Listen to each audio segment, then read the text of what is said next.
Hello hi नमस्कार पहलाग welcome back my YouTube channel. आप सभी लोगों को बसंत पंचमी की हार्दिक शुभकामनाएं। ये व्लॉग थोड़ा सा लेट आ रहा है क्योंकि मेरी तबीयत थोड़ा ठीक नहीं थी, तो इस वजह से मैं व्लॉग नहीं डाल पाई, मतलब एडिट नहीं कर पाई। तो हमारे वहाँ पे ना बसंत पंचमी के दिन ये जौ बूते जाते हैं उससे कुछ दिन पहले, और फिर ये काटे जाते हैं और फिर ये लगाए जाते हैं। ये वीडियो में आगे आपको देखने के लिए मिलेगा।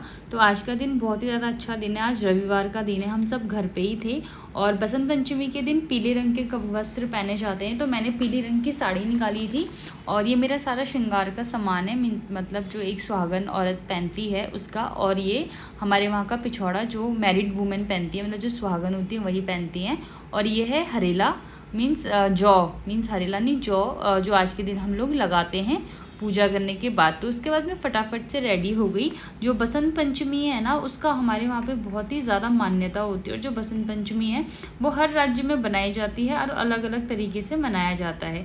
बेसिकली कहा जाता है कि बसंत पंचमी के दिन माँ सरस्वती जी का जन्म हुआ था, तो विद्या की देवी हैं वो, तो उस तरीके से भी इसको पूजा जाता है। और आज से बसंत का भी आगमन होता है, नए फूलों का, नए मौसम का। और आज से ही कहते हैं कि जो सर्दियों की ठंड है ना वो कम हो जाती है। तो हमारे वहाँ पे जो गांव है हमारे उत्तराखंड में, वहाँ पे क्या करते हैं, जो है ना, इसको जो गोबर होता है गाय का, उससे ना दरवाजों पे लगाते हैं क्योंकि बहुत ज़्यादा शुभ होता है। अब दिल्ली में ये चीज़ तो मिलती नहीं है, तो हम क्या करते हैं, जो रोली होती है उसमें ना जो ये जौ हैं इनको ना बांध के, शायद जौ ही बोलते हैं या धान बोलते हैं, कुछ तो है ये, उसको ना धागे में बांध के दरवाजे पे तिलक लगा के उसके बाद हम इसको अपने घर पे लगाते हैं क्योंकि बहुत ज़्यादा शुभ होता है। अब यहाँ पर तो हम वो चीज़ें मिलती नहीं है, गाँव में मिलती है, बहुत ज़्यादा शुद्धता से होती हैं सारी चीज़ें। और हर दरवाजे के पास लगाया जाता है। बहुत ही ज़्यादा अच्छा होता है ये त्यौहार और बहुत ही अच्छे धूमधाम से हम लोग ये जो बसंत पंचमी है इसको बनाते हैं। उसके बाद हम क्या करते हैं कि जो भी बड़ा होता है घर में वो टीका लगाता है और उसके बाद ये जो जौ है वो लगाए जाते हैं। वो देखो आप वीडियो में कैसे लगाते हैं, पहले पैरों से, फिर हाथों पे, फिर कंधों पे और फिर सर पे। फिर मतलब ऐसे दुआएं दी जाती हैं कि आप जियो, आपकी उम्र बहुत लंबी हो, आप लाइफ में बहुत ज़्यादा सक्सेस करें, मतलब हमारी पहाड़ी भाषा में आपका बहुत बड़ा साम्राज्य हो, ऐसे। तो अब हमारे घर में बड़ा तो कोई नहीं है, मम्मी थी, बट मम्मी का भी ये वाला फेस्टिवल नहीं था क्योंकि हमारी एक ताई जी हैं, वो पूरे हो गए थे, तो उस वजह से हमारी मम्मी का फेस्टिवल नहीं था। लास्ट टाइम मम्मी ने लगाए थे हमें जौ, तो इस बार हमने एक दूसरे को जौ लगाए।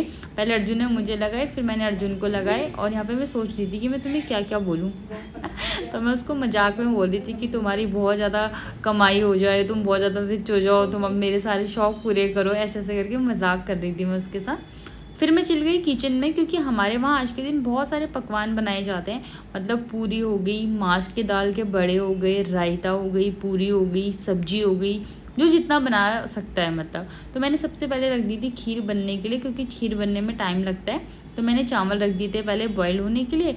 उसके बाद मैंने आलू की सब्ज़ी बनाई थी और क्योंकि मम्मी को भी मैंने दिए थी ये सग्यान, हमारे वहाँ सग्यान बोला जाता है, मतलब ये फेस्टिवल का खाना। तो भाई को मैंने पूछा था तो उसने कहा मुझे आलू की कचौड़ी बना के खिला दे, मैंने कहा ठीक है। तो मैंने आलू की सब्ज़ी बनाई थी और आलू की मैंने कचौड़ी बनाई थी। तो यहाँ पर मेरे आलू जो है वो मैंने पहले ही बॉयल करके रख दिए थे, अर्जुन ने बॉईल कर ली थी, मैं तब रेडी हो रही थी। और साथ में मैं चाय भी बना रही थी क्योंकि शाम का टाइम हो गया था, क्योंकि सुबह तो मेरी तबीयत बहुत ज़्यादा ख़राब थी, तो मैं सुबह कुछ भी नहीं कर पाई। शाम को बहुत ज़्यादा हिम्मत जुटाकर मैंने ये सारे काम करे।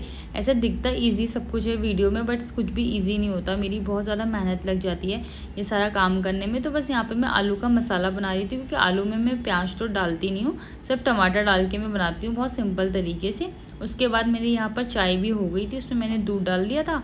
साइड से जो खीर है वो बनी रही थी क्योंकि खीर चावल मैं बहुत हल्की आंच में बनाती हूँ, जिससे ना इसका टेस्ट बहुत अच्छा आता है। चावलों को जितनी धीरे आंच में आप पकाओगे। और साइड में ये जो मसाला है इसका आलू की सब्ज़ी का, वो भी बन रहा था। उसके बाद अब तक मैंने कहा चाय हो रही है, उसके बाद मैं अपनी किचन की सफाई कर लेती हूँ क्योंकि मुझे ना साफ़ सुथरा में खाना बनाना बहुत अच्छा लगता है। फिर मैंने पूरियों के लिए आटा लगाना था, तो उसमें मैंने नमक डाला और अजवाइन डाला। अजवाइन को हमेशा मैं ऐसे रब करके डालती हूँ जिससे इसकी जो टेस्ट है वो बहुत ज़्यादा अच्छा आता है, फ्रेगनेंस आ जाती है पूरे पूरियों में। उसके बाद आलू मैंने डाल दिए थे क्योंकि मसाले हो गए थे, टमाटर ही था उसमें और तो ज़्यादा कुछ नहीं मैंने डाला था।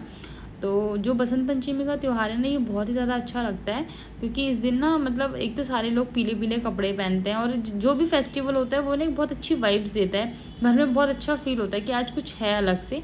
तो ये आलू की तरी बन के तैयार हुई थी, आलू टमाटर की, और ये साइड में बस चावल भी पक ही गए थे। उसके बाद मैं थोड़ा सा ड्राई फ्रूट काट रही थी खीर में डालने के लिए, और बस फिर उसके बाद मैंने जो ड्राई फ्रूट थे वो डाल दिए थे खीर में। और उसके बाद अर्जुन भी अंदर ही थे, उनकी भी तबीयत थोड़ा ठीक नहीं थी, काम भी थी, उनकी क्लोजिंग भी थी, तो वो अपने काम पे लगे हुए थे। उसके बाद मैंने खीर में ड्राई फ्रूट डाल के दूध डाल दिया था क्योंकि खीर बन चुकी थी। फिर हम दोनों ने बैठकर साथ में चाय पी। और ये बेचारा मुझे बहुत अच्छे से ना चिप्स खिलाता है, बट मैं हमेशा मुँह चढ़ा के ना मना कर देती हूँ क्योंकि यार मेरे को ना अभी तबीयत सही नहीं है और मेरा मन भी नहीं है, तो फिर वो खा लेता है। उसके बाद मैं आ गई थी किचन में पूरी बनाने के लिए। तो सबसे पहले 2 पूरी हम अपने देवी देवताओं के लिए बनाते हैं, मतलब भगवान जी के लिए बनाते हैं, तो वो बहुत छोटी साइज़ की पूरी बनती है, बट मेरी तो हमेशा बड़ी साइज़ की बन जाती है। तो उसके बाद ये ना हम चूल्हे के दोनों साइड के कॉर्नर्स पे रख देते हैं भगवान जी के नाम की। बस उसके बाद से फटाफट से मैंने कचौड़ियाँ बनाई सबसे पहले, उसके बाद मैंने पूरी भी बनाई। ये कचौड़ी मैं आलू की बना रही थी जो कि बहुत ही टेस्टी बनी थी। बनने में बहुत टाइम लगा मुझे, बट टेस्ट वाइज सुपर्ब हो रही थी, बहुत ज़्यादा टेस्टी हो रही थी। तो बस फटाफट से ये बना। वैसे मैं प्लेन पूरी भी बनाती हूँ और माँस के दाल के बड़े की भी नहीं, माँस के दाल की भी पूरी बनाती हूँ, पर इस बार भाई की डिमांड थी कि उसको कचौड़ी खानी है आलू वाली, तो इसलिए इस बार मैंने आलू वाली जो पूरी होती है वो बनाई। तो फटाफट से सारी पूरियाँ बनाने के बाद फिर माँस के दाल के बड़े बनाए, जो कि हमारे यहाँ पे बहुत ही ज़्यादा शुभ होते हैं, हर त्यौहार पे बनाए जाते हैं। तो देखिए कचौड़ी कितनी सुंदर लग रही है।